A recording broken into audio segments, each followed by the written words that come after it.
Hi, Dr. Yass here. In this video, I'm going to discuss the connection or the relationship in similarities of how the PCR test to identify whether you have COVID or not is exactly the same psychotic logic in getting a positive MRI finding to establish what the cause of your pain is. I never in my wildest dreams thought that at the same time period that the MRI is being used in a baseless fashion, that another form of science could be created utilizing the same baseless nature, and that I could actually show you the relationship and why, if you recognize that the PCR test is baseless, then you would understand why the MRI is baseless. So let's start with the PCR test. Now, most people think when you're getting tested for this COVID that what's being found is the virus itself. And that's simply not true.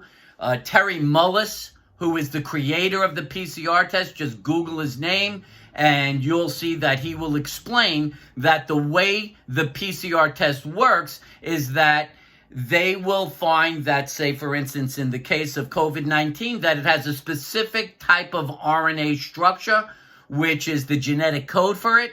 And so what the PCR test does is it looks for a single strand of the RNA code in your body.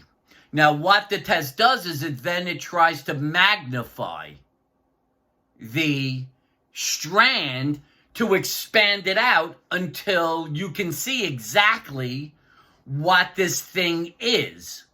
So as a singular strand, you cannot identify it. You could never say that the identification of that strand represents COVID-19. You need to kind of multiply that out into its full chain of what a virus would look like. And that's how you can see whether this is the COVID-19 virus, right? So you amplify it. So you amplify it once, you put it through one cycle of amplification. So it was one strand, now it's two strands. You put it through another cycle of amplification, now two strands become four strands. Put it through another cycle of amplification, four strands becomes 16 strands. Put it through another cycle of amplification, 16 strands becomes 196 strands. And you keep expanding this out. So as you're growing this thing, it eventually could become clear as to what this thing was. Well, if you expand it out through 35 cycles, it's still not big enough to identify it. But if you expand it out to 36 cycles, amplify 36 times or 37 times, now you can see what it is. Now, the thing is that if you continue to expand it out, it looks, many things can kind of look like the COVID-19. And so eventually you would establish that 100% of people would test positive. So the idea of this test and what this guy Terry Mullis was trying to say is that the use of the test cannot be used to determine whether you have the active virus in you. It's used to determine if the virus at any time was in you. But that could have been many years or months or whatever before. And all he's saying is that at some point, because we live in the world with enough amplification, we'd be able to see that everybody had every molecule that ever existed in the world in them, and therefore we'd be able to identify those things.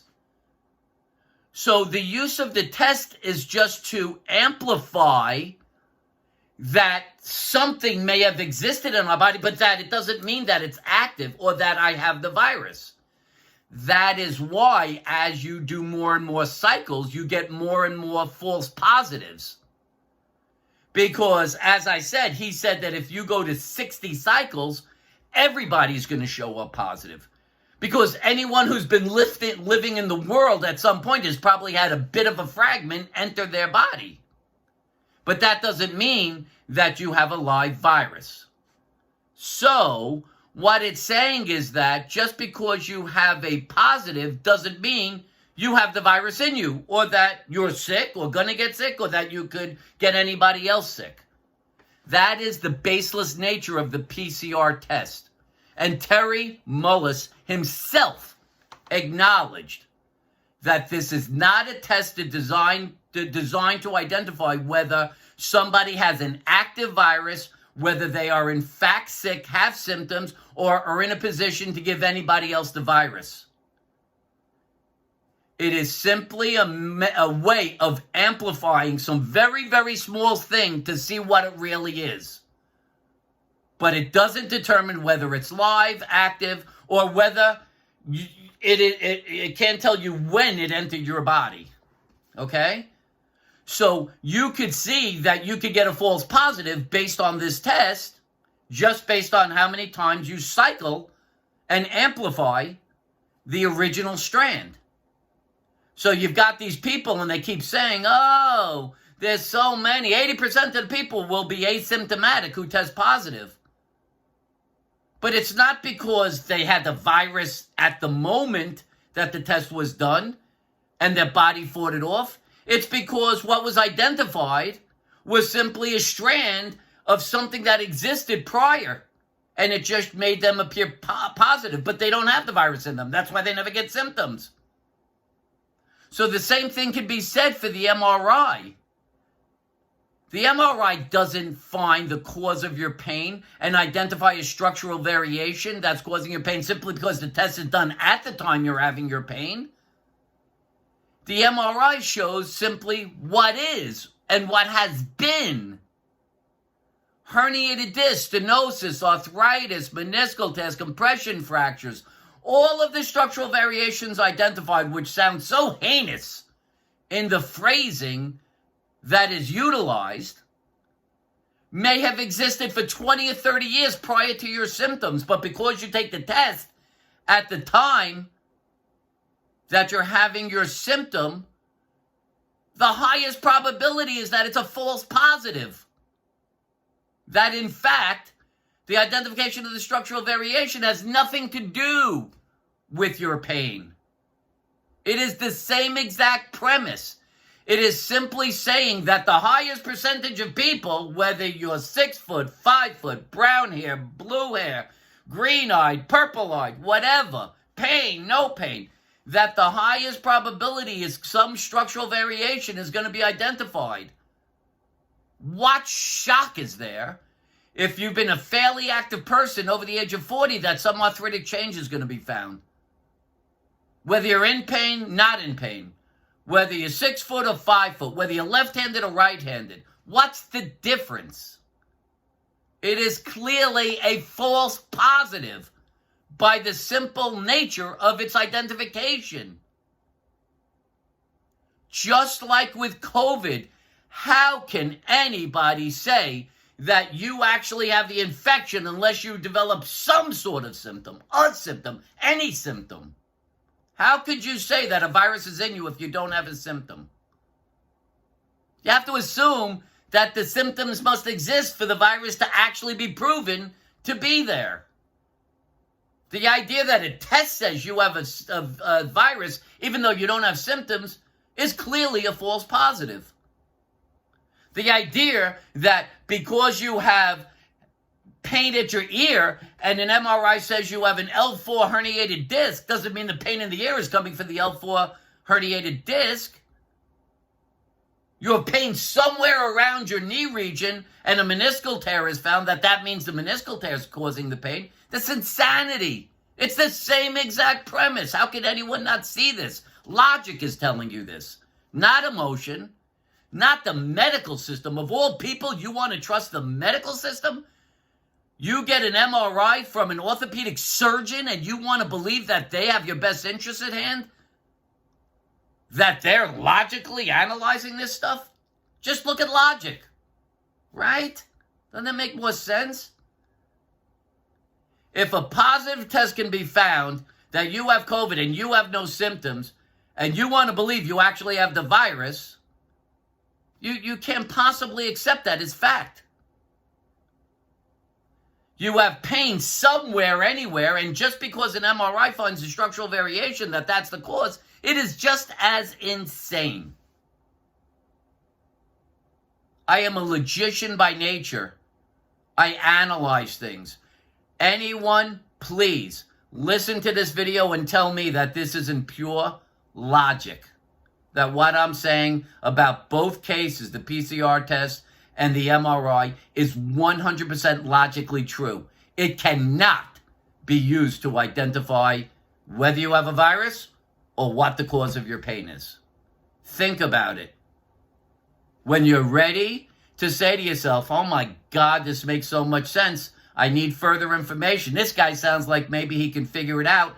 Through what? Just like there are symptoms with the virus, the specific symptoms that you're feeling of your pain or altered sensation is coming from a specific tissue. Therefore, to find out what tissue it is, you need to interpret those symptoms. Same premise, no different. Interpret the symptoms to identify the cause. In 98 to 99% of cases, the cause is muscular. That's why going to the medical system will never work, because they can't find muscular causes. And they sure as shit aren't looking at symptoms. You know that. No doctor looks at your symptoms. So if this starts to make sense, contact me by email at drmitch@mitchellyass.com, drmitch at mitchellyass.com, drmitch@mitchellyass.com, and ask a question. If it makes enough sense that you think the Yass method is the answer to establishing the cause of your pain and resolving it, then let's set up a Zoom or Skype session. Not very hard to do. I do these for people all around the world. I've been doing this for years, way before telemedicine became popular. We can set it up, establish the cause of your pain. If it turns out to be muscular, I give you exercises. The sessions are videotaped. You have an ability to do this, and you resolve your symptoms, and you go on with your life. Same thing. Email me at drmitch@mitchellyass.com to move forward and get a Zoom or Skype session.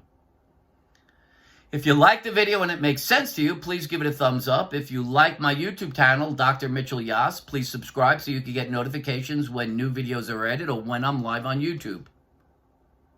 All right, folks, this is it. I'm trying to give you as much information as you can. I don't like to veer outside of my area of expertise, which is the diagnosis and treatment of pain and other symptoms.